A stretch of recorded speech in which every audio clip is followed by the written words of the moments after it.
Hello everybody, here we are today doing a series preview for the Eastern Conference Final between the Florida Panthers and the New York Rangers. So before we get started with it, please make sure to subscribe if you're new to me or hockey, whatever the case may be. That being said, let's get on into it. So before we start, we do have to take a look back at how we exactly got here. Got here with the Florida Panthers winning their division, and they would go on to beat the Tampa Bay Lightning in 5 games in the first round before going on to face the Boston Bruins for the second straight year in the playoffs.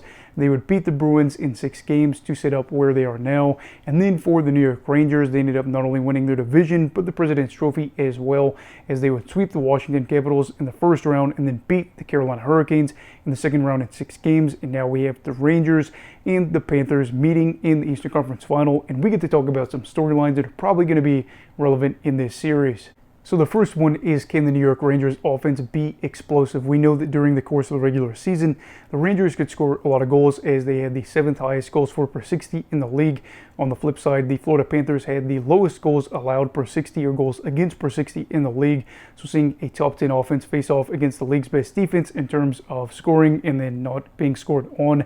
Interestingly enough, the Rangers were a team that during the regular season scored the most on the power play, or actually third most for power play percentage in the year, but 5-on-5 was a little bit of a struggle for them, as they ranked 21st in the league for goals for per 60. I'm sure that I got this wrong, but according to all 3 zones, the Rangers led the league in high danger passes for per 60, whereas the Panthers allowed the fewest high danger passes against per 60 in that time. And this is where things get really interesting to watch out for, as you see the Rangers, a team that's been able to go out there and score off the rush or get rush opportunities, face off again against this Florida team that's not exactly going to make things easy. And you do wonder a little bit, if the Panthers make life difficult for them, or not able to have those high danger, high quality passes that set up those high danger, high quality shots that set up those high danger goals, how exactly are they going to score?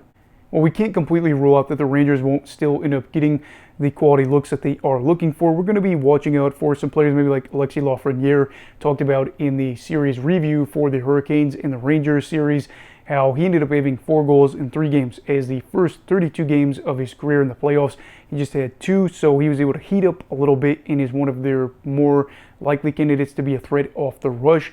So he could be somebody that comes to mind. There are other players that come to mind too. They've got plenty of proven goal scorers, but if they aren't able to get the job done at full strength, you'd have to imagine that that could be something where you rely a little bit more on the power play. During the regular season, that wasn't necessarily a problem for New York, as again, we already saw they had a great power play percentage, and it's only gotten better in the playoffs, as it sits at 31.4% currently. But we do have to realize they are playing the Panthers, a team that ended up posting good PK numbers during the regular season as well as during the playoffs. The Rangers are scoring a lot of goals at the moment, 3.5 goals per game during the course of the playoffs, and they have scored 4 goals or more, I believe, in 6 of their 10 games. So the potential for the Rangers to be able to have a big game where they could score maybe 5 or 6 goals is there. But you do have to also wonder if they're able to score 4 or 5 goals consistently enough against the Florida team to be able to go on and win this series. The second talking point is, can Sergei Bobrovsky match up with Igor Shesterkin? Nobody over the past 3 years, if you're including this playoff run, has played more games than Bobrovsky out of all the goalies in the league. As he has played 40 games, they have gone 20 and 15 in those games where he's ended up getting the decision. And in that time, his numbers don't look terrible. 911 save percentage and a 2.37 goals against average. He is somebody that might have some games that don't look that impressive, and I think that part of that stems from, in recent games, especially against the Bruins, Boston would have games where they wouldn't even crack 20 shots, and he would stop something like 16 of 18 shots against. So his save percentage was going to be a little bit lower than maybe you would hope for, but I don't necessarily think it's going to be a problem if Florida is able to go out there and score a lot of goals. But I will say, the Rangers are a team that if they go out there and get 20 shots, maybe they are able to go out and get 4 goals, as opposed to the Bruins, as this year their offense didn't look as potent as what we would see something from like New York. So you still have to be on your toes if you're Bobrovsky, knowing that a low shot total doesn't necessarily mean that you're going to have a night where you give up 1 or 2 goals. And I hate to say that a goalie is going to have a series of their life, but this might be the case here, as you are seeing Igor Shesterkin in between the pipes for the Rangers. Shesterkin, again, some of these games, maybe his save percentage doesn't look that great, but he's had other games where he's been a rock, even though against the Hurricanes, he was getting peppered with 40 or more shots on multiple occasions. This is a goalie that is a former Vezina winner. This is a goalie that has a career goals against average below 2.5. And you are seeing this in an era where scoring is up in the NHL. Yes, he's on a team that is better, but they're still not a team that some years was great defensively, so you know there's going to be a game where maybe they end up getting outshot 45-20, and Igor can say, you know what guys, I'm just going to let one go through. As long as you get two, we're going to win this game. So I'm not saying that Bob has to match up to him for the entirety of the series, but if there are some moments, you know, especially in a series clinching possible game, that he is able to say, I'm going to be a brick wall tonight, then Bobrovsky probably needs to be able to do that. And then the final talking point for this series is, can Adam Fox get going? Looking at Adam Fox during the course of the regular season, he had 73 points in 72 games played.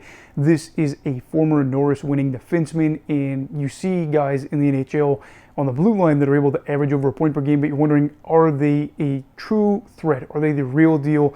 I know a lot of people talk about Evan Bouchard, but looking at Adam Fox at this point in the postseason, he has 4 points in his first 10 games, 0 goals. He had 17 goals during the regular season. He's got 14 shots in the playoffs, and I know some people will look at this and will argue, well, he's going to be playing against some of the top lines for the opposing teams. Not necessarily always the case, as we saw in the Carolina series.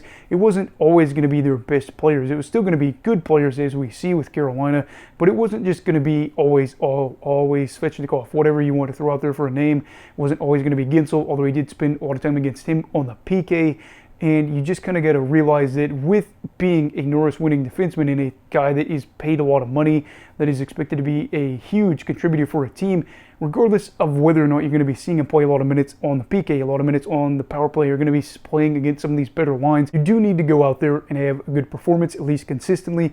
I'm not exactly worried about this though, as especially like 5-on-5, the shots and the scoring chances kind of were close-ish enough to where it wasn't a huge concern. Now, a bigger concern was the high danger chances favored the opposition, but with him playing a lot of minutes, I guess you could kind of argue this isn't a huge deal. Now, my thing that I'm looking at here is the fact that he played a lot of minutes on the power play during the playoffs so far and just has 2 points to show for it. He just has one shot, too, through over 30 minutes of time on the man advantage.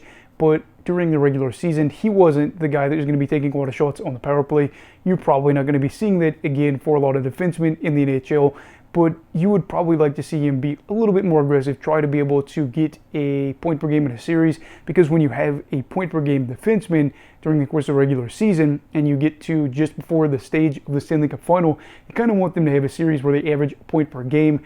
It's going to be a tough matchup here for Adam Fox in this series, but if he is able to have a good series, you know that it'll likely help the Rangers go on to the Stanley Cup Final. Whereas if he has a series where he doesn't get a lot of points, even though maybe his analytic numbers look good, fans that don't really follow that are still going to be very angry and be like, wow, Adam Fox didn't even show up when we needed him to. So overall, we see two division winners that are meeting up in the conference final, and I'm not really sure if you're a fan of the whole underdog story, how you feel about that, but these two teams don't have a lot of playoff history. In fact, they last played each other in the playoffs in the 1997 Eastern Conference quarterfinals, basically the first round.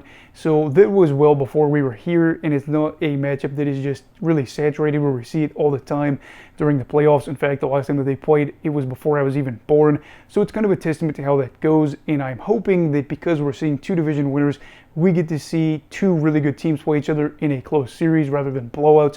As I know, usually in the first round we see some ugly scores.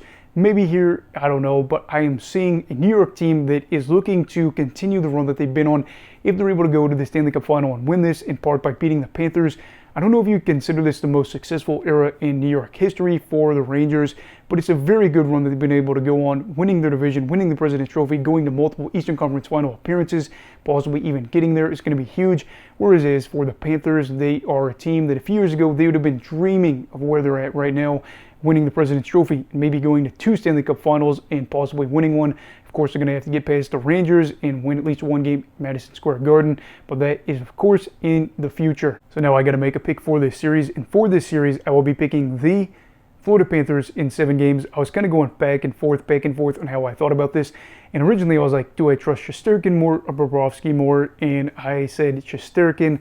But then I started to think there's been some playoff matchups where I trusted a goalie more and they still lost. This is one of those deals where you could see either team win, and it may not even come down to goaltending. It may come down to some other factors. And I started to think about it, and I thought back to the Carolina series where the Rangers ended up beating them.